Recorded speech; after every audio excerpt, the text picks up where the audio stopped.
नमस्कार दोस्तों, स्वागत है आपके अपने YouTube चैनल रीडिंग लवर्स पर। दोस्तों, आज की जो वीडियो इसमें हम करने वाले हैं आपके कॉम्पिटिटिव एग्जाम के लिए करंट अफेयर और साथ में पूरे वर्ष में पूछे गए महत्वपूर्ण क्वेश्चन को। और ये जो क्वेश्चन आपके यूजीसी नेट का जो एग्ज़ाम है, इसके अलावा अगर किसी अन्य भी एग्ज़ाम की आप तैयारी कर रहे हैं तो उनके लिए भी यहाँ पर महत्वपूर्ण रहने वाले हैं। तो सबसे पहले हमने यहाँ पर जो करंट अफेयर के जो महत्वपूर्ण क्वेश्चन बनते हैं उनको लिया है। तो जिसमें हमारे जो यहाँ पर प्रधानमंत्री जो उनको जो सर्वोच्च पुरस्कार जो मिले थे 2016 से लेकर 23 तक के, तो उनको लिया है। क्योंकि अब जो प्रधानमंत्री जो है भारत के तीसरे बार जो यहाँ पर प्रधानमंत्री बन चुके हैं, तो इनसे संबंधित क्वेश्चन जो एग्जाम में आने की ज़्यादा संभावना रहेगी। तो जिसमें हमारा यहाँ पर पहले जो क्वेश्चन है कि सियोल शांति पुरस्कार जो था 2018 का, ये इनको दिया गया था दक्षिण कोरिया के द्वारा। तो दक्षिण कोरिया ने इनको सियोल शांति पुरस्कार 2018 से सम्मानित किया था। ग्रैंड कॉलर पुरस्कार 2018 का, तो ये दिया गया था फिलिस्तीन के द्वारा। Champion of the earth award 2018 का, ये दिया गया था यूनाइटेड नेशन के द्वारा। ग्लोबल गोलकीपर अवार्ड 2019 का, ये दिया था Bill and Melinda Gates Foundation जो है इनके द्वारा, ग्लोबल गोलकीपर अवार्ड।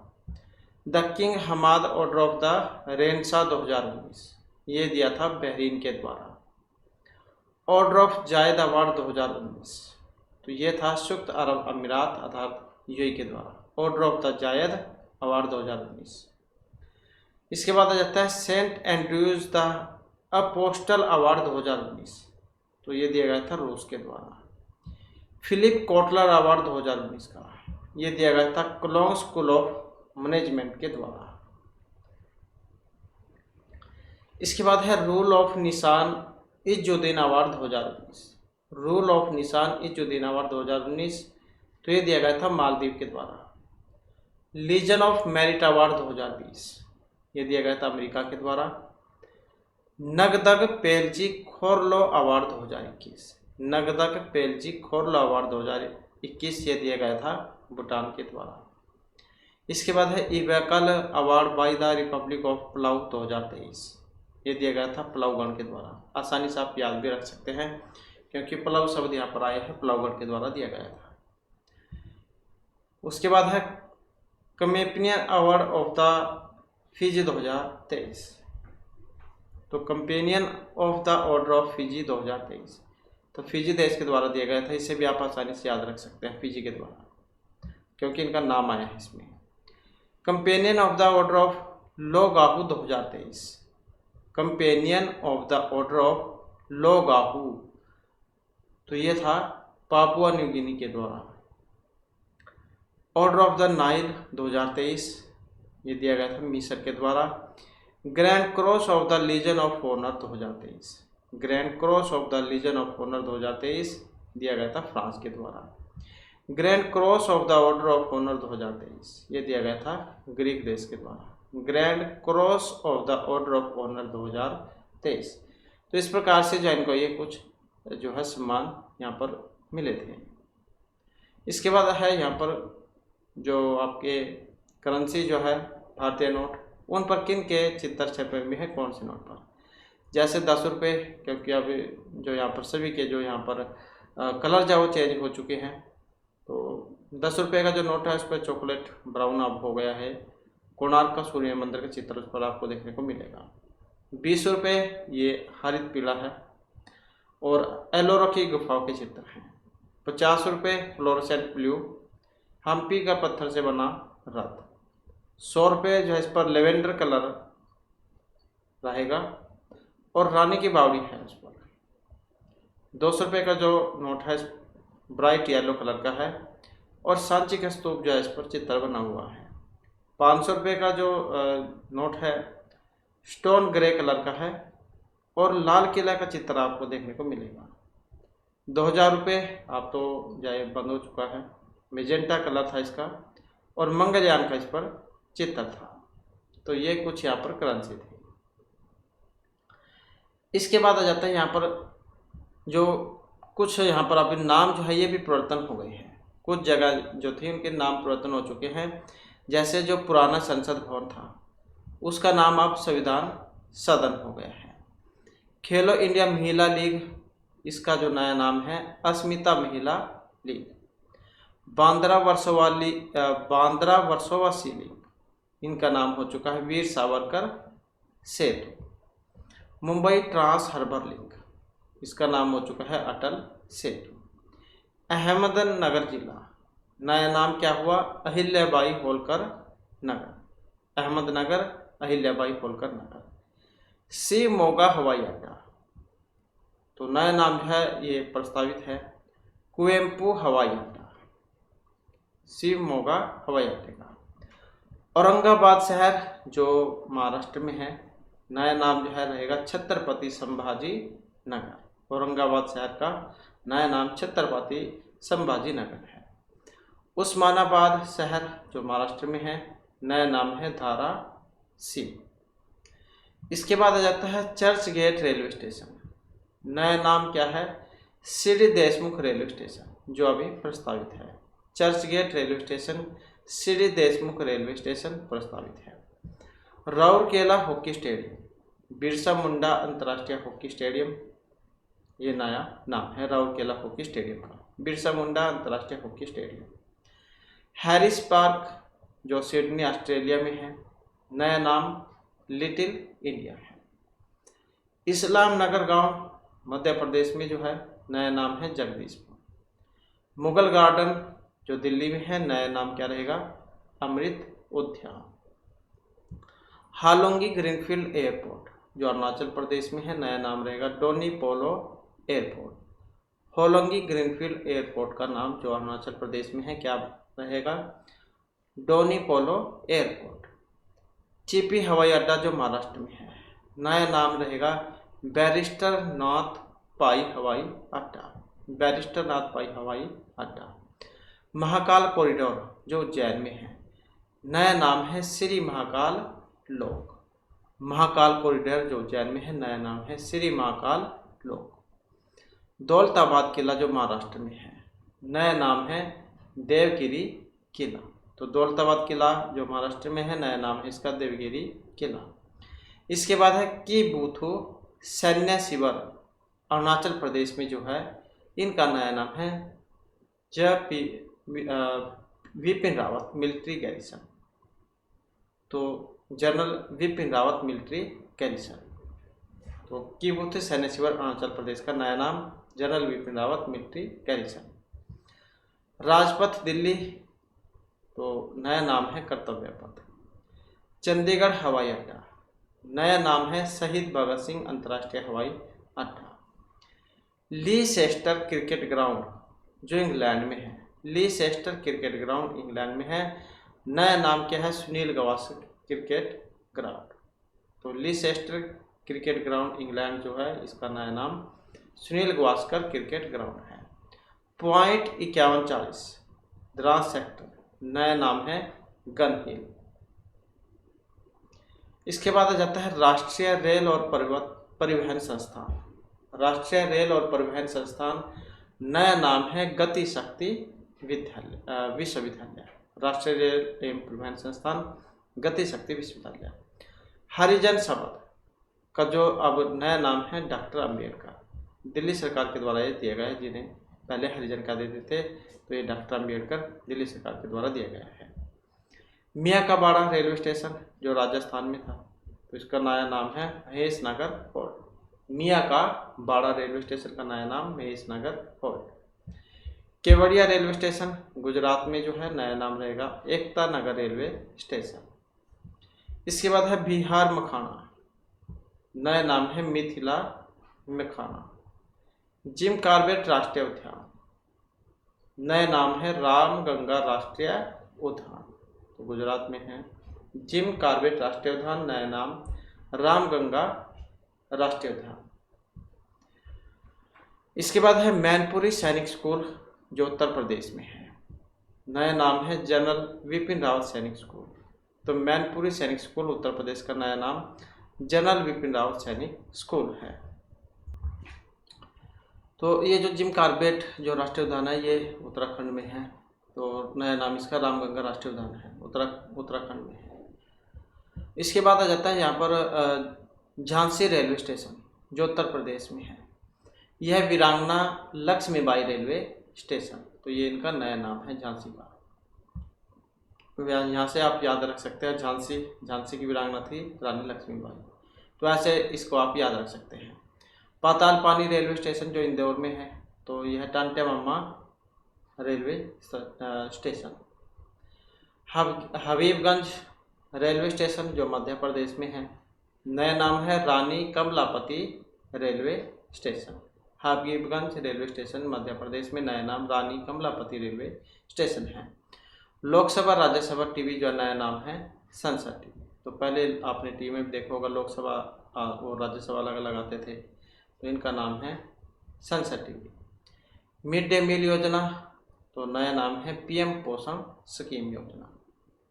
सेना खेल संस्थान पुणे में है, नया नाम है नीरज चोपड़ा स्टेडियम। राजीव गांधी खेल रत्न पुरस्कार, तो नया नाम मेजर ध्यानचंद खेल रत्न पुरस्कार। राजीव गांधी खेल रत्न पुरस्कार जो है नया नाम मेजर ध्यानचंद खेल रत्न पुरस्कार है। काकोरी कांड का नया नाम है Kakori train action. Motera stadium Ahmedabad जो गुजरात में है, मोटेरा, तो नया नाम है नरेंद्र मोदी स्टेडियम। मानव संसाधन विकास मंत्रालय, नया नाम शिक्षा मंत्रालय है, तो मानव संसाधन विकास मंत्रालय नया नाम शिक्षा मंत्रालय। चेनानी नासरी सुरंग, चेनानी नासरी सुरंग नया नाम है डॉक्टर श्यामा प्रसाद मुखर्जी सुरंग। चेनानी नासरी सुरंग, तो नया नाम क्या रहेगा, डॉक्टर श्यामा प्रसाद मुखर्जी सुरंग। व्हीलर द्वीप का नया नाम है एपीजे अब्दुल कलाम द्वीप, तो व्हीलर द्वीप का नया नाम एपीजे अब्दुल कलाम द्वीप है। हैवलॉक द्वीप या फिर नील द्वीप, नया नाम स्वराज द्वीप या शहीद द्वीप। रोस द्वीप जो नया नाम है नेताजी सुभाष चंद्र बोस द्वीप। तो इस प्रकार से यहाँ पर कुछ परिवर्तित जो है नाम है जो एग्जाम में आने की संभावना रहेगी। इसके बाद फिर हम जो यहाँ पर अपने जो क्वेश्चन हैं तो पूर्व वर्ष में जो पूछे गए थे उनको कर लेते हैं, जिसमें हमारा पहला क्वेश्चन यहाँ पर रहेगा शिक्षार्थी के गुण और विशेषताएं। गुणों और विशेषताओं के मूल्यांकन के लिए निम्न अंकित में से कौन सा सर्वोत्तम उपकरण है। तो यहाँ पर सर्वोत्तम उपकरण इसमें जांच सूची है, विस्तृत सूची, सुर्खियां या श्रेणी निर्धारण मापना है। तो गुण और विशेषताओं के मूल्यांकन के लिए जो सही सर्वोत्तम जो उपकरण है यहाँ पर कौन सा, जो ऑप्शन सी में दिया गया है। मूल्यांकन प्रणाली जो है 2 वर्गों परिमाणात्मक और गुणात्मक में बटी हुई है। परिमाणात्मक मूल्यांकन के अंतर्गत लिखित, मौखिक एवं प्रायोगिक परीक्षाएं आती है, जबकि गुणात्मक मूल्यांकन में सुर्खियां, स्तर माप, घटनावृत्त एवं जांच सूची आ जाती है। और जांच सूची शिक्षार्थी के व्यवहार एवं गुणों के अन्य पक्षों के संबंध में मूल्यांकन का सरल और प्रभावी साधन है। तो सुर्खियां जो है यहाँ पर इसमें आ जाएगा। नेक्स्ट आ जाता है हमारा यहाँ पर निम्नलिखित में कौन सा कथन गलत है। अपने सहसंबंध आंकड़े लिखने के लिए स्कैटर प्लॉट का उपयोग करने से आपको संबंध धनात्मक या ऋणात्मक की दिशा ज्ञात नहीं होगी। पुरातात्विक शोध में किसी अन्य व्यक्ति के द्वारा संकलित और कभी कभी कूटबद्ध आंकड़ों का उपयोग किया जाता है। कार्योत्तर शोध में आंकड़ों का प्रयोग किया जाता है जिसे आपने परिकल्पना निर्माण में पूर्व एकत्र किया था। प्रेक्षण पद्धति का उपयोग सहसंबंध और प्रायोगिक दोनों शोध में किया जाता है। तो यहाँ पर कौन सा कथन इनमें एक गलत है। अब यहाँ पर जो इनमें गलत है कौन सा, जो ऑप्शन ए में दिया गया है। तो अपने सहसंबंध आंकड़े लिखने के लिए स्कैटर प्लॉट का उपयोग करने से आपको संबंध धनात्मक या ऋणात्मक दिशा ज्ञात नहीं होगी। स्कैटर प्लॉट 2 चरों के बीच संबंध दिखाने के लिए प्रयोग किया जाता है और इसमें ग्राफ की सहायता से बिंदुओं के द्वारा चरों का मान अंकित किया जाता है। अगर यहाँ पर अन्य ऑप्शन हम देखें तो पुरातात्विक शोध में किसी अन्य व्यक्ति के द्वारा संकलित और कभी कभी कूटबद्ध आंकड़ों का प्रयोग किया जाता है। कार्योत्तर शोध में आंकड़ों का प्रयोग किया जाता है जिससे आपने परिकल्पना निर्माण से पूर्व इकट्ठा किया था। प्रेक्षण पद्धति का उपयोग सेहतमंद और प्रायोगिक दोनों शोध में किया जाता है। तो इस कारण से ऑप्शन 1 जो यहाँ पर गलत है। इसके बाद है सर्वभाषिक सहायक सामग्री के प्रयोग का उद्देश्य है। छात्रों को निम्नलिखित में से किसके विकास में मदद करना है? तो सर्वभाषिक सहायक सामग्री के प्रयोग का उद्देश्य है। छात्रों को निम्नलिखित में से किसके विकास में मदद करना है? वर्तनी और चिन्ह विचार कौशल, पठन लेखन कौशल, शब्दावली और व्याकरण, श्रवण और भाषण कौशल। अब यहाँ पर अगर इनमें देखें तो ऑप्शन है हमारा डी वाला। तो ये आ जाते हैं श्रवण और भाषण कौशल। तो एक कक्षा में सर्वभाषिक शिक्षण सहायक सामग्री के प्रयोग का छात्रों में श्रवण और भाषण कौशल के विकास में सहायता करता है।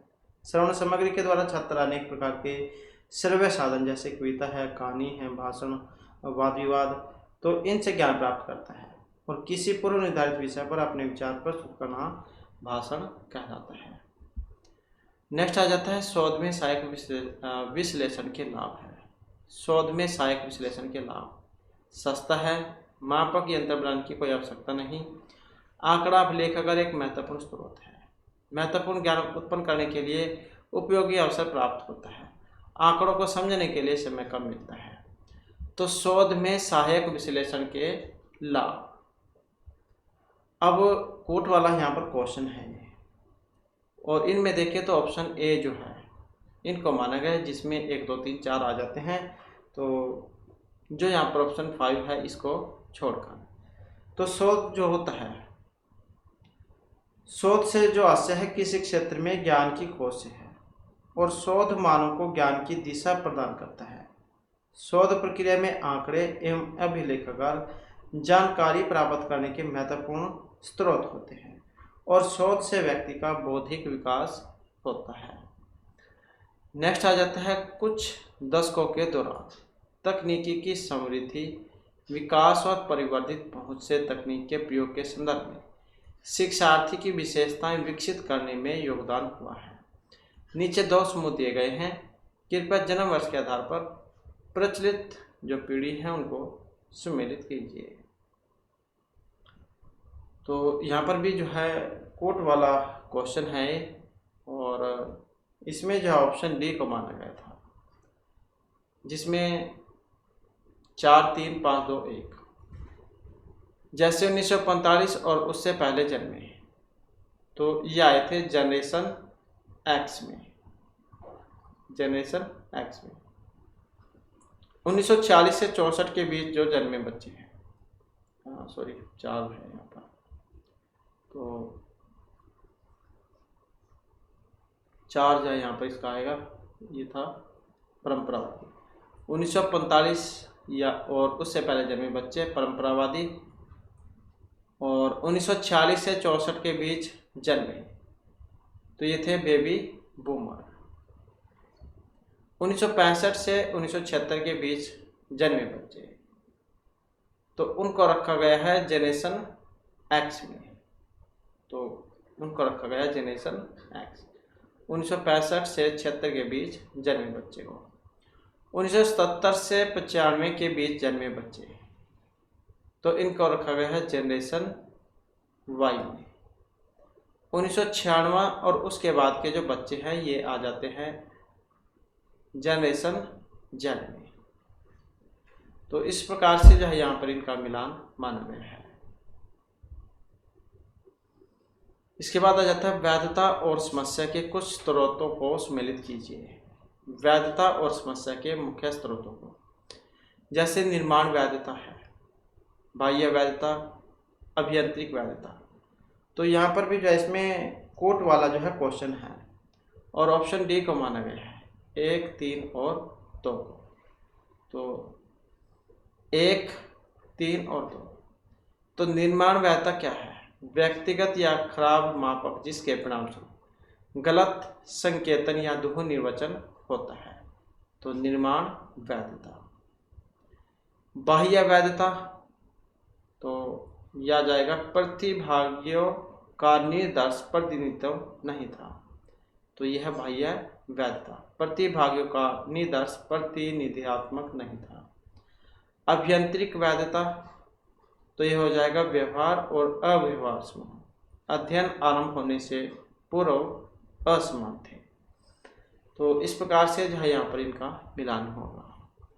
नेक्स्ट आ जाता है शोध समस्या की पहचान में शामिल है अकादमिक क्षेत्र का चयन, अध्ययन क्षेत्र का सीमांकन, व्यक्तिक और संकलनात्मक चयन का बहिष्करण, क्षेत्र के भीतर विशिष्ट विषय और वित्तीय स्रोत का प्रबंध। तो शोध समस्या की पहचान में शामिल है। अब इसमें कौन शामिल है? जो यहाँ पर ऑप्शन डी में दिए गए हैं। तो इसमें 1, 2 और 4 ये आ जाते हैं। तो शोध समस्या की पहचान में कौन शामिल है? तो 1, 2 और 4 अकादमिक क्षेत्र का चयन, शोध समस्या में अकादमिक क्षेत्र का चयन आ जाएगा, अध्ययन क्षेत्र का सीमांकन आ जाएगा, और जो यहाँ पर 4 में है क्षेत्र के भीतर विशिष्ट विषय, तो ये आ जाएंगे व्यक्तिक और संकलनात्मक चयन का बहिष्करण, तो ये नहीं आएगा, और वित्तीय स्रोत का प्रबंधन, तो ये भी नहीं आएगा। शोध समस्या क्या है कि ये ऐसी समस्या होती है जिसके द्वारा 2 या 2 से अधिक चरों के बीच एक प्रश्नात्मक संबंध की व्यक्ति होती है। और शोध समस्या की पहचान में अकादमिक क्षेत्र का चयन, अध्ययन क्षेत्र का सीमांकन तथा अकादमिक क्षेत्र के भीतर विशिष्ट विषय आदि को शामिल किया जाता है।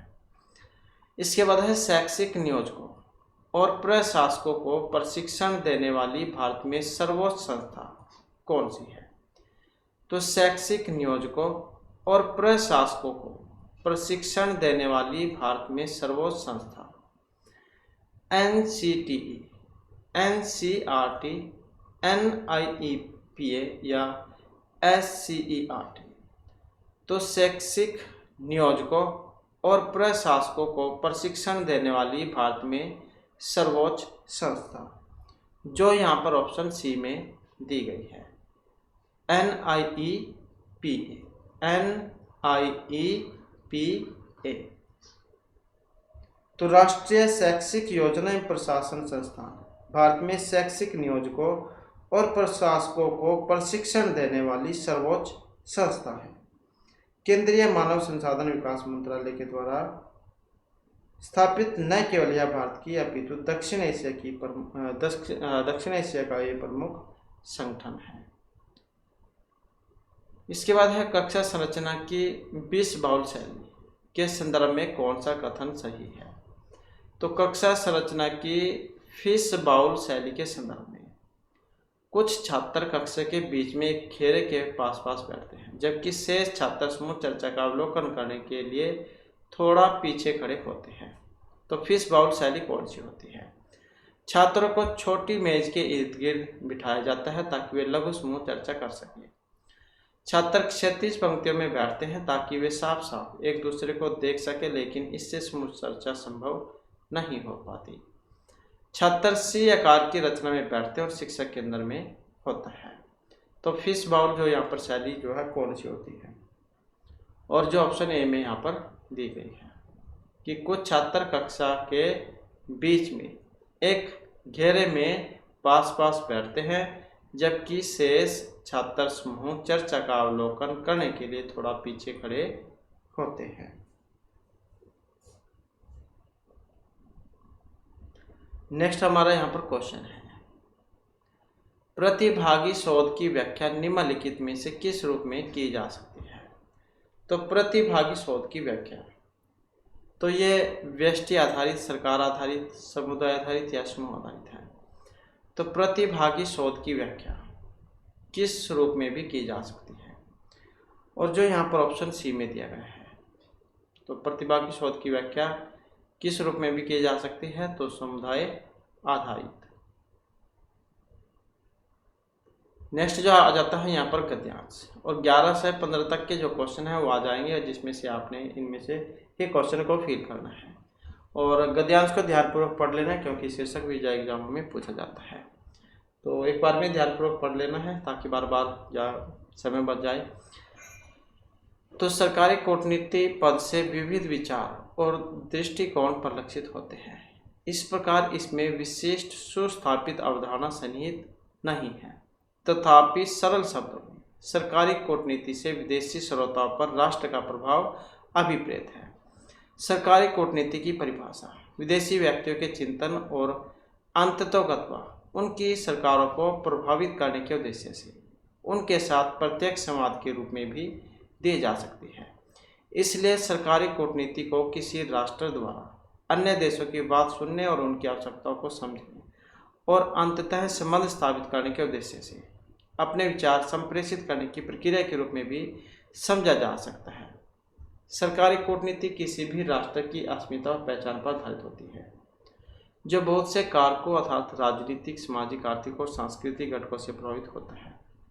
बातचीत शुरू करने, संवाद को जारी रखने और संबंध बनाने के लिए विश्वास को एक अनिवार्य कारक के रूप में उजागर किया गया है। सरकारी कूटनीति की परिभाषा में संबंध विकसित करने पर जोर दिए जाने की भी ऐसी प्रक्रिया के रूप में निरूपित किया गया है, जिससे देश की जनता के साथ प्रत्यक्ष संबंधों का अनुसरण किया जाता है, ताकि जिन व्यक्तियों का प्रतिनिधित्व किया जा रहा है उनके हितों और मूल्यों को बढ़ावा दिया जा सके। इस बात को भी उजागर किया गया है कि सरकारी कूटनीति में संबंधों को विकसित करने के लिए संपर्क और संवाद महत्वपूर्ण निरूपक है। प्रभावी सरकारी कूटनीति एक उभयदिशीय मार्ग है, जिसमें स्रोत और जारी संचार प्रक्रिया में शामिल प्राप्तकर्ता दोनों पर परस्पर प्रभाव पड़ता है। जारी संवाद की प्रक्रिया के फलस्वरूप विदेशी श्रोतागण के साथ चिरकालिक संबंध स्थापित हो जाता है, जिससे राष्ट्र को मृदु शक्ति प्राप्त होती है। मृदु शक्ति वैश्विक मामलों में लाभकारी होती है, जिससे विश्व के अन्य हिस्से में प्रशंसा और सम्मान का भाव उत्पन्न होता है। किसी देश की मृदु शक्ति 3 कारकों, इसकी संस्कृति, राजनीति, मूल्य और विदेशी नीतियों से परिभाषित होती है। ये सभी कारक मुख्यतः रणनीतिक संचार कौशल का उपयोग करते हुए अन्य देशों की अधिमान्यता को स्वरूप प्रदान करने में इसकी अभियोग्यता पर आधारित है। हमें स्मरण रखना चाहिए कि सरकारी कूटनीति जनसंपर्क अभियान नहीं है, बल्कि इसका प्रयोजन सरकारी नीतियों के लिए समर्थकारी वातावरण का निर्माण करना है। तो इस प्रकार का एक गद्यांश था, आपको समझ में आ गया होगा। तो इसके बाद इसके क्वेश्चन आ जाते हैं। क्वेश्चन है, निम्नलिखित में से किस प्रयोजनार्थ किसी देश के साथ प्रत्यक्ष संबंध आवश्यक है? तो किस प्रयोजनार्थ किसी देश के साथ प्रत्यक्ष संबंध आवश्यक है? निहित स्वार्थ हित साधन के लिए, महत्वपूर्ण निरूपकों को उजागर करने के लिए, प्रतिनिधित्वात्मक मूल्यों को बढ़ावा देने के लिए, संचार के स्रोतों को प्रभावित करने के लिए। तो किस प्रयोजनार्थ किसी देश के साथ प्रत्यक्ष संबंध आवश्यक होते हैं? और जो यहाँ पर ऑप्शन सी में दिए गए हैं, प्रतिनिधित्वात्मक मूल्य को बढ़ावा देने के लिए। सरकारी कूटनीति की परिभाषा में संबंध बढ़ावा ऐसी प्रक्रिया के रूप में निरूपित किया जाता है जिससे देश की जनता के साथ प्रत्यक्ष संबंधों का अनुसरण हो सके। नेक्स्ट, किन कारकों से किसी राष्ट्र की पहचान प्रभावित होती है? तो ये विभिन्न विचार हैं, राजनीतिक, सामाजिक, आर्थिक और सांस्कृतिक है, विदेशी श्रोतागण या राष्ट्रीय अस्मिता है। तो किसी राष्ट्र की पहचान प्रभावित होती है, और जो यहाँ पर ऑप्शन बी में दिए गए हैं, राजनीतिक, सामाजिक, आर्थिक और संस्कृति के द्वारा। तो किसी भी राष्ट्र की पहचान राष्ट्र की अस्मिता नीतियों पर आधारित होती है। सरकारी कूटनीति भी राष्ट्र की अस्मिता और पहचान पर आधारित होती है, जो इनके कारक जैसे राजनीतिक, सामाजिक, आर्थिक और सांस्कृतिक घटकों से प्रभावित होती है। नेक्स्ट है, सरकारी कूटनीति के उद्देश्यों को पहचानिए। राष्ट्र को प्रभावित करना, जनता के साथ प्रत्यक्ष संवाद, राष्ट्रीय श्रवण की अवधारणा का निर्माण करना, विदेशी सरकारों की सोच को प्रभावित करना। तो सरकारी कूटनीति के उद्देश्य को पहचानिए, जो यहाँ पर ऑप्शन डी में दी गई है, विदेशी सरकारों की सोच को प्रभावित करना। तो सरकारी कूटनीति का जो उद्देश्य है, विदेशी सरकारों की बातें सुनना, उनकी आवश्यकताओं को समझना, विचार संप्रेषित करना और उनकी सोच को प्रभावित करने से है। नेक्स्ट आ जाता है, इस गद्यांश से क्या निष्कर्ष निकलता है? सरकारी कूटनीति अन्य देशों के साथ अप्रत्यक्ष संबंध के निमित्त नहीं है। सरकारी कूटनीति अन्य देशों के साथ अप्रत्यक्ष संबंध के साथ निमित्त नहीं है। सरकारी कूटनीति से अन्य देशों के साथ संबंध का निर्माण होता है। किसी भी वार्ता को जारी रखने के लिए न्यास अपेक्षित है।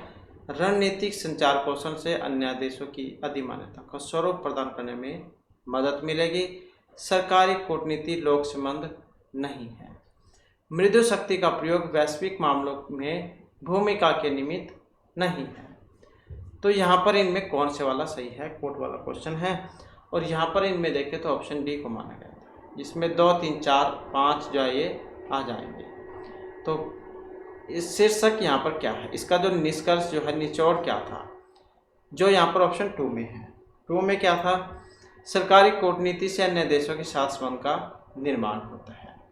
और जो यहाँ पर 3 जो था, इसमें क्या था, किसी भी वार्ता को जारी रखने के लिए न्यास अपेक्षित है। नंबर 4 में क्या था, रणनीतिक संचार कौशल से अन्य देशों की अधिमान्यता को स्वरूप प्रदान करने में मदद मिलेगी। और जो 5वां नंबर था, सरकारी कूटनीति लोक संबंध नहीं है। तो इस प्रकार से जो यहाँ पर ये इसका निष्कर्ष था जो हमने गद्यांश किया। नेक्स्ट आ जाता है यहाँ पर जारी संचार प्रक्रिया के फलस्वरूप। जारी संचार प्रक्रिया के फलस्वरूप लाभकारी मृदु शक्ति उत्पन्न होगी। अन्य देशों के प्रति सराहना का भाव उत्पन्न होगा। विदेशी श्रोता समूह का निर्माण होगा। अन्य देशों पर सांस्कृतिक मूल्यों का अध्यारोपण होगा। तो जारी संचार प्रक्रिया के फलस्वरूप क्या होगा, और जो यहाँ पर ऑप्शन ए में दिया गया है, लाभकारी मृदु शक्ति उत्पन्न होगी। किसी देश की मृदु शक्ति 3 जो कारक बताए गए हैं, जिसमें संस्कृति, राजनीतिक मूल्य और विदेशी नीतियों से परिभाषित होती है। इसके बाद आ जाता है छात्र और शिक्षक संप्रेषण में शामिल होते हैं। तो इसका उद्देश्य होता है, छात्र और शिक्षक संप्रेषण में शामिल होते हैं तो उसका उद्देश्य होता है अध्यवसायिक क्रियात्मक संबंध विकसित करने के लिए, कक्षा में सहभागी प्रवेश बनाने के लिए, कक्षा के बाहर की अंतःक्रिया में भाग लेने के लिए, निजी मामलों में शिक्षा का हस्तक्षेप प्राप्त करने के लिए, छात्रों के प्रति शिक्षकों के व्यवहार के नियंत्रण के लिए। तो यहाँ पर भी जहाँ कोट वाला क्वेश्चन है। अब यहाँ पर भी देखें तो जो ऑप्शन डी में दिया गया है, 1, 2 और 3 यहाँ पर इसका सही आंसर माना गया है। तो छात्र और शिक्षक संप्रेषण में शामिल होते हैं, इसका उद्देश्य तो कौन सा है जो यहाँ पर 1, 2, 3 में आया है, अध्यवसायिक क्रियात्मक संबंध विकसित करने के लिए, सहभागी प्रवेश बनाने के लिए और कक्षा के बाहर की अंतःक्रिया में भाग लेने के लिए। तो इस प्रकार से जो है यहाँ पर तीनों को माना गया है। नेक्स्ट आ जाता है किसी वैध निगमनात्मक तर्क में यदि आधार वाक्य सही हो तो निष्कर्ष अवश्य असत्य होना चाहिए। निष्कर्ष कभी सत्य हो सकता है, निष्कर्ष अनिवार्यतः सत्य होना चाहिए, निष्कर्ष संभवतः है सत्य हो सकता है। तो किसी वैध निगमनात्मक तर्क में यदि आधार वाक्य सही है तो अब यहाँ पर देखें तो जो ऑप्शन सी में दिया गया है, निष्कर्ष अनिवार्यतः है सत्य होना चाहिए। तो किसी वैध निगमनात्मक तर्क में यदि आधार वाक्य सही है तो निष्कर्ष अनिवार्यतः सत्य होना चाहिए। इसके बाद आ जाता है नेक्स्ट क्वेश्चन हमारा। तो यहाँ पर क्या है, अगले जो श्रृंखला है वो आपने बतानी है, EEGIJ। तो कौन सा जो है यहाँ पर क्रम इसमें चला हुआ है। तो यहाँ पर अगर हम देखें तो EFG HGHIJKLMNO, तो ये वाला कुछ कोड यहाँ पर चला हुआ है। इसी प्रकार से हम इसमें भी देखें तो EFGHIJKLMN,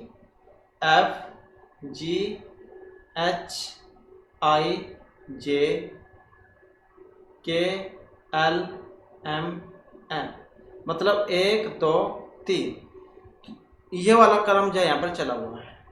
तो इसी आधार पर हम नेक्स्ट में जब देखेंगे तो यहाँ पर जो है इसका क्या बनेगा, तो यहाँ पर आएगा y।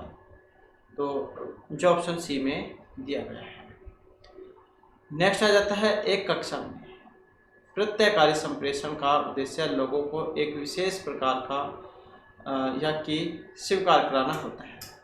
अवस्था, शाब्दिक ध्वनि, शाब्दिक कर्तव्य या आत्म विस्मृति। एक कक्षा में प्रत्ययकारी संप्रेषण का उद्देश्य लोगों को एक विशेष प्रकार का स्वीकार करना होता है, जो यहाँ पर ऑप्शन ए में दिया गया है। क्या? अव्यवस्था। तो एक कक्षा में प्रत्ययकारी संप्रेषण का उद्देश्य लोगों को एक विशेष प्रकार की अव्यवस्था स्वीकार करना होता है। एक कक्षा संप्रेषण में प्रत्ययकारी संप्रेषण का जो उद्देश्य है लोगों को एक विशेष प्रकार की अवस्था को स्वीकार कराना होता है। तो ऑप्शन ए होगा। इसके बाद है नेक्स्ट में यहाँ पर कोड दिए गए हैं। तो अगला अंक जो यहाँ पर कौन सा होगा? अब यहाँ पर इनमें देखें तो कौन सा क्रम जो यहाँ पर इसमें चला हुआ है। तो यहाँ पर देखें तो इसमें 3, 10 और 3 13, 13 और 9 22, 22 और 27 49। तो यहाँ पर एक क्रम बन चुका है। 3 तिया 9 तिया 27, 27 तिया 81। अब जैसे 10 में 3 जोड़ते हैं तो 13 में 9 22, 22 में 27 49, 49 में जब हम 81 जोड़ेंगे तो 130 जो है बनेगा, जो यहाँ पर ऑप्शन बी में दिया गया है। इसके बाद है कक्षा में प्रभावी संप्रेषण से क्या उपलब्धि होती है? समस्या समाधान रणनीति, गहन ज्ञान, अनियंत्रित चर्चा या लंबवत संप्रेषण। तो कक्षा में प्रभावी संप्रेषण से क्या उपलब्धि होती है? और जो यहाँ पर ऑप्शन डी में दी गई है, क्योंकि कोट वाला क्वेश्चन है तो 1, 2 और 3 को यहाँ पर माना गया है, जिसमें समस्या समाधान रणनीति, गहन ज्ञान, अनियंत्रित चर्चाएं। तो ये आ जाती है प्रभावी संप्रेषण में। इसके बाद है नीचे 2 आधार वाक्य ए और बी दिए गए हैं। इनमें से 4 निष्कर्ष निकाले गए हैं, उस कोड का चयन करें जो निष्कर्ष से उचित रूप से उद्धृत है। आधार वाक्य को एकल संयुक्त रूप से लेते हुए आधार वाक्य बताइए। तो जैसे आधार वाक्य यहाँ पर सभी हीरे बेशकीमती पत्थर हैं। सभी हीरे बेशकीमती पत्थर हैं। बेशकीमती पत्थर हैं। कुछ कार्बन यौगिक हीरे हैं। कुछ कार्बन यौगिक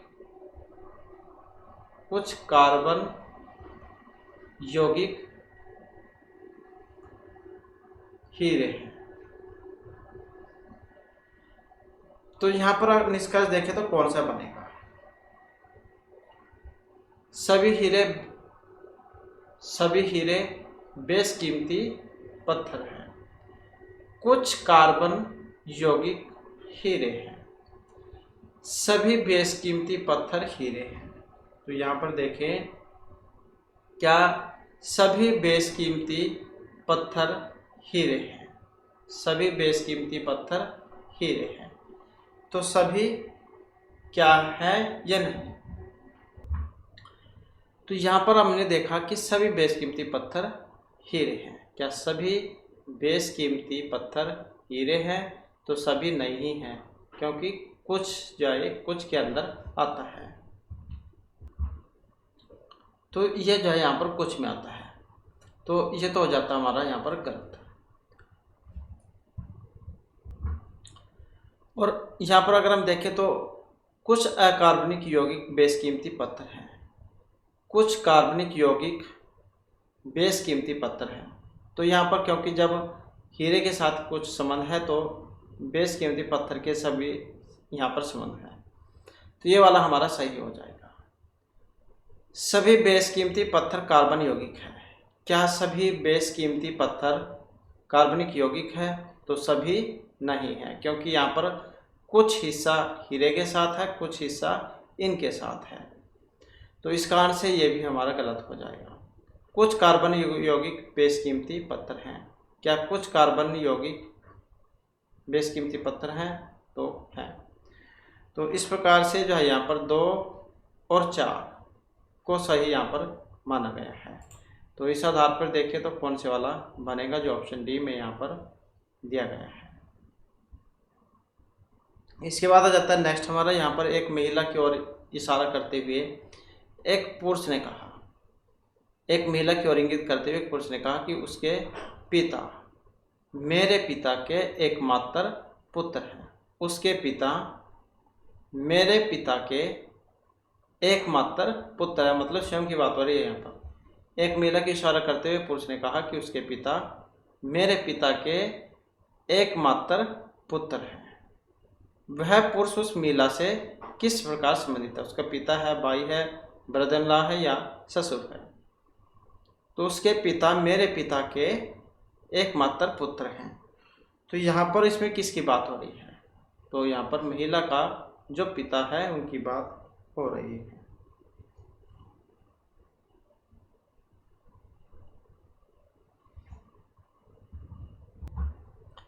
तो यहाँ पर हमें जो यही पता लगा कि इसमें पुरुष और महिला के पिता एक ही व्यक्ति हैं, तो इसलिए पुरुष जो है महिला का पिता होगा। इसके बाद है समूह के विषम शब्द को चुनें। तो विषम कौन सा है? पढ़ना, लिखना, सीखना, ज्ञान। तो ज्ञान जो है यहाँ पर इसमें अलग है, क्योंकि ये पढ़ना, लिखना, सीखना ये क्रियाएं हैं। इसके बाद है तर्क शक्ति परीक्षण की वैधता निम्नलिखित में से किससे संबंधित है? तर्क शक्ति परीक्षण की वैधता कोई सरल एकल विचार से, आधार वाक्य और निष्कर्ष के बीच संबंध से, केवल निष्कर्ष, आधार वाक्य की सच्चाई। तो कुट वाला क्वेश्चन है, सही बताना है कौन सा है इसमें। अब यहाँ पर अगर हम इनमें सही देखें तो जो ऑप्शन सी में दिया गया है, तो केवल दो ही यहाँ पर सही है कि आधार वाक्य और निष्कर्ष के बीच संबंध। तो यह है तर्क शक्ति परीक्षण की वैधता से संबंधित। नेक्स्ट आ जाता है शैक्षिक प्रचार में निम्न अंकित में से किस कारक की समस्या है? शैक्षिक प्रसार में ध्यान अवधि की, विस्तारित अंतः क्रियाकलाप की, स्वचालित संप्रेषण की या आंतरिक बाह्य एकाधिकार की। तो शैक्षणिक प्रसार में किस कारक की समस्या है?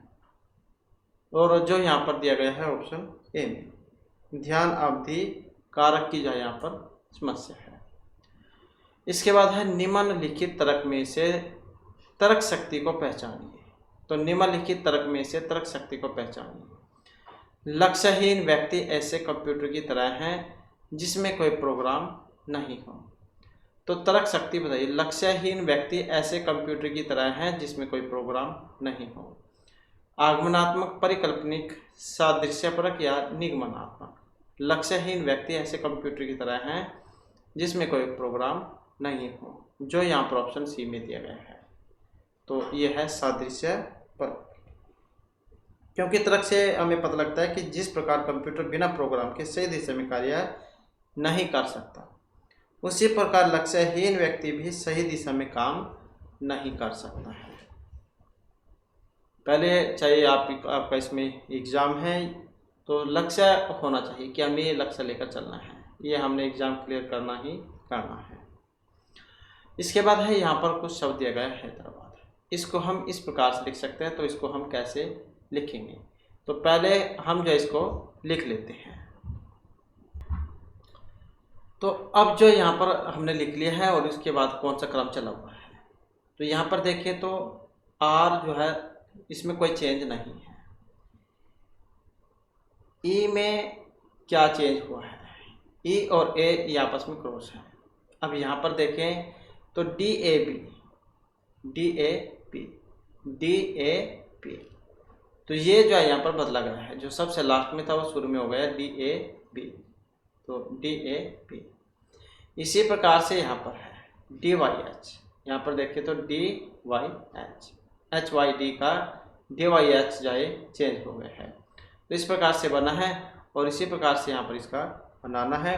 तो जब हम इसे हल करेंगे ऑप्शन बी वाला बनेगा, आप बनाकर इसको देख सकते हैं। इसके बाद आ जाता है यहाँ पर कथन और निष्कर्ष का क्वेश्चन। अभिकथन ए में दिया गया है कि शिक्षकों के लिए कक्षागत संप्रेषण हेतु चर्चाओं के दौरान प्रश्न पूछना एक प्राथमिक युक्ति है। तर्क आर है विद्यार्थी का अधिगम शिक्षकों का प्रमुख ध्येय होता है, जिसे प्रश्नों और उत्तरों के माध्यम से संभव बनाया जाता है। तो अभिकथन ए और आर विद्यार्थियों का अधिगम शिक्षकों का प्रमुख ध्येय होता है, जिससे प्रश्न और उत्तरों के माध्यम से संभव बनाया जाता है। कोट वाला क्वेश्चन है और कौन से वाला इसमें सही है। अब यहाँ पर सही देखें तो जो ऑप्शन ए में दिया गया है, ए और आर ये दोनों सही हैं। तो शिक्षकों के लिए कक्षागत संप्रेषण हेतु चर्चाओं के दौरान प्रश्न पूछना एक प्राथमिक युक्ति है। विद्यार्थियों का अधिगम शिक्षकों का प्रमुख ध्येय होता है, जिसे प्रश्न और उत्तरों के माध्यम से संभव बनाया जाता है। इसके बाद है नेक्स्ट हमारा, नीचे दिए गए कथनों में दोनों एक दूसरे के द्वंद्वात्मक हैं, इन्हें निरूपित करने वाले कोट को बताइए। नीचे दिए गए कथनों में दोनों एक दूसरे के द्वंद्वात्मक हैं, निरूपित करने वाले कोट को बताइए। सभी न्यायाधीश वकील हैं, कुछ न्यायाधीश वकील हैं, सभी न्यायाधीश वकील नहीं हैं, कोई न्यायाधीश वकील नहीं है। तो सभी न्यायाधीश वकील हैं, कुछ न्यायाधीश वकील हैं, सभी न्यायाधीश वकील नहीं हैं, कोई न्यायाधीश वकील नहीं है। तो इस आधार पर हम देखें तो कौन सा वाला बनेगा। तो यहाँ पर ऑप्शन 1 और 4 जो ऑप्शन ए में है, 1 और 4 को माना गया है कि सभी न्यायाधीश वकील हैं, कोई न्यायाधीश वकील नहीं है। द्वंद्वात्मक कथन क्या है? तो द्वंद्वात्मक कथन वे होते हैं जिनके अर्थ एक दूसरे के विपरीत होते हैं। यदि सभी न्यायाधीश वकील हैं, यदि सभी न्यायाधीश वकील हैं तो बात सही है। तो यह सत्य नहीं हो सकता कि कई न्यायाधीश वकील न हो, कि कोई न्यायाधीश वकील न हो, इसलिए यही द्वंद्वात्मक है 1 और 4। यहाँ पर अगर हम वैसे भी देखें तो न्यायाधीश जो होता है वो पहले वकील और न्यायाधीश इनका क्या आपस में संबंध है।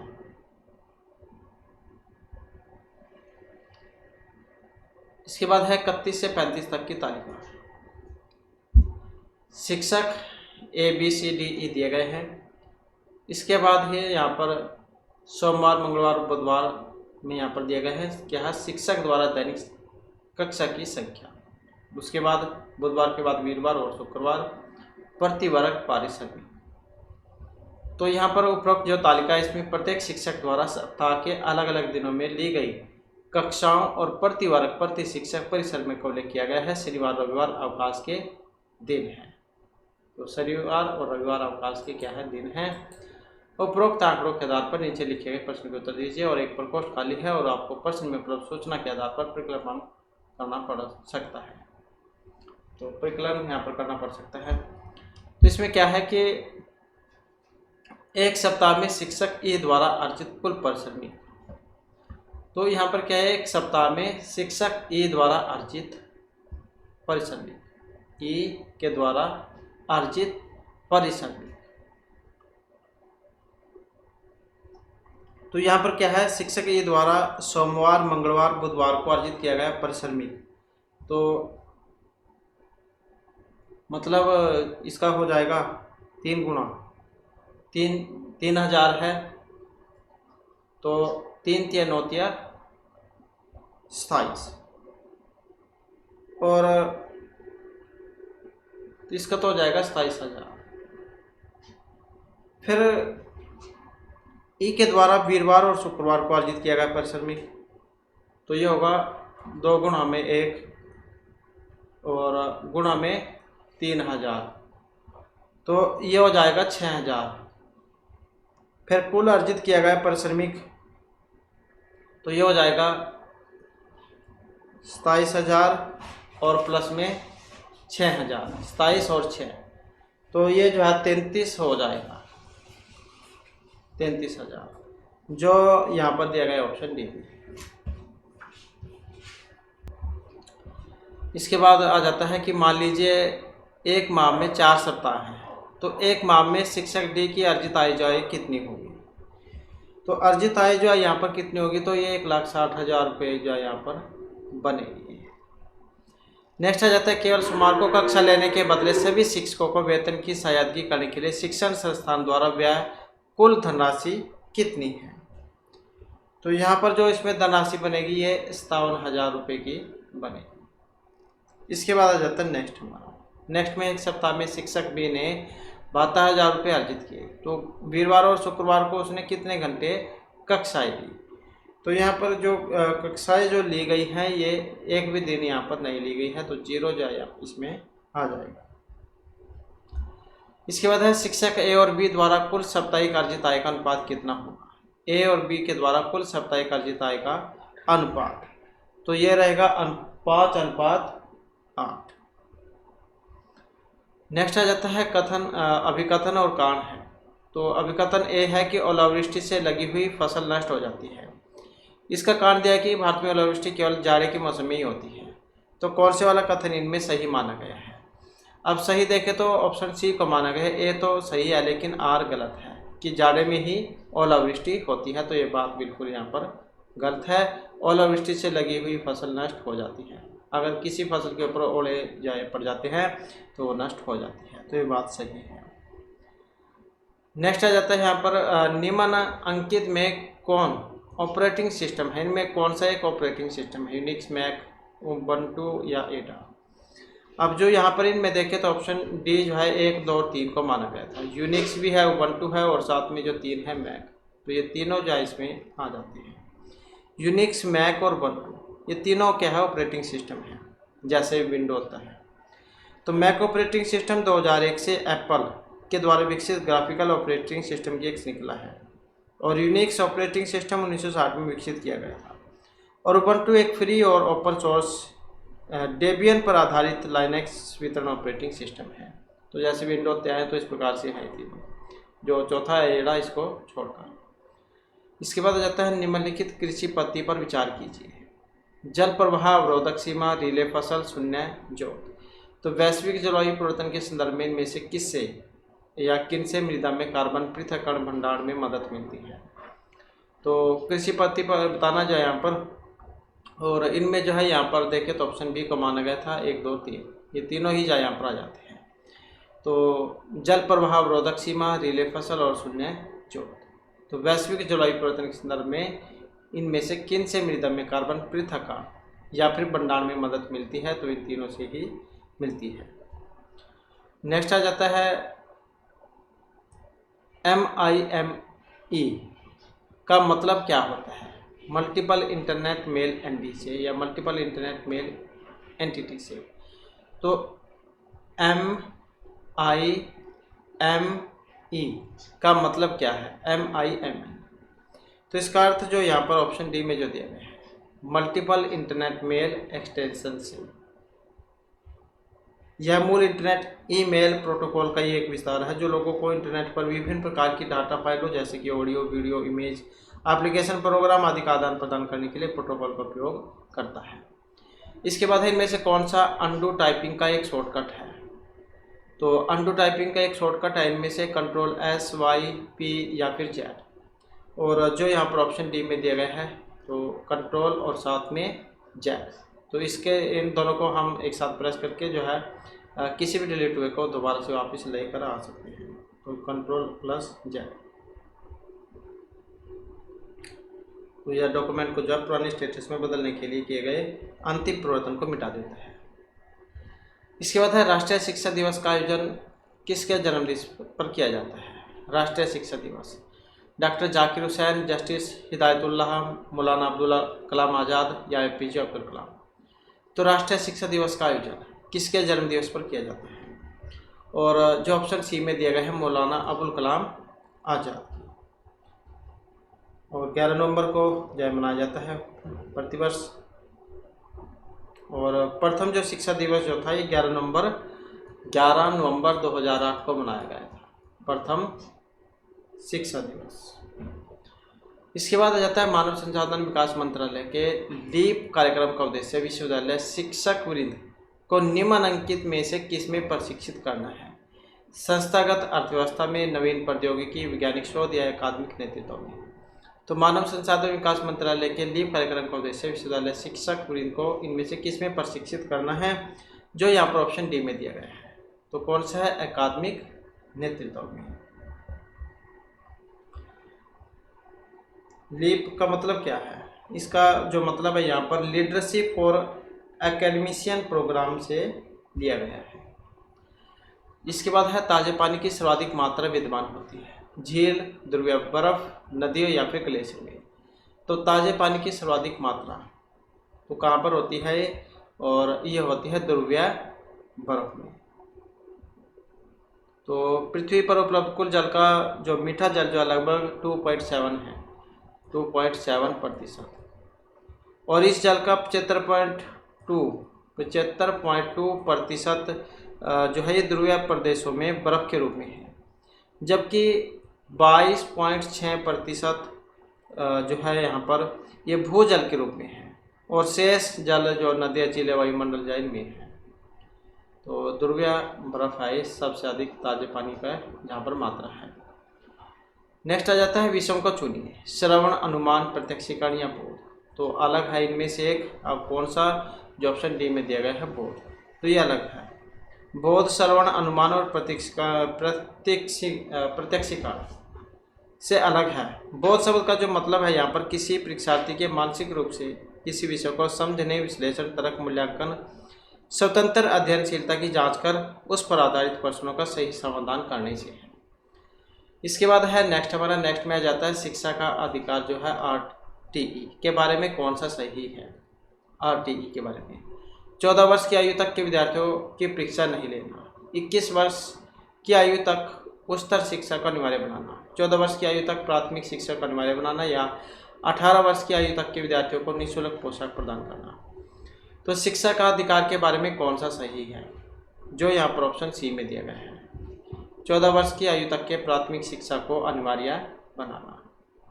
इसके बाद आ जाता है IRC का संक्षेप है यहाँ पर international relay chat, information relay centre, internet related commerce या इंटरनेट रिले चैट। IRC का मतलब क्या है, और इसका अर्थ लिया गया यहाँ पर जो ऑप्शन डी में दिया गया है इंटरनेट रिले चैट से। नेक्स्ट क्वेश्चन आ जाता है हमारा, निम्नलिखित में न्यूनतम प्रदूषण उत्पन्न करने वाली ऊर्जा उत्पादक तकनीक है। न्यूनतम प्रदूषण उत्पन्न करने वाली ऊर्जा उत्पादक तकनीक, फिशन आधारित नाभिकीय ऊर्जा, मैग्नेटो हाइड्रोनिमिक, फोटोवोल्टिक या थर्मल पावर। अब इनमें देखें तो जो ऑप्शन सी में दिया गया है यहाँ पर, तो ये आ जाती है फोटोवोल्टिक।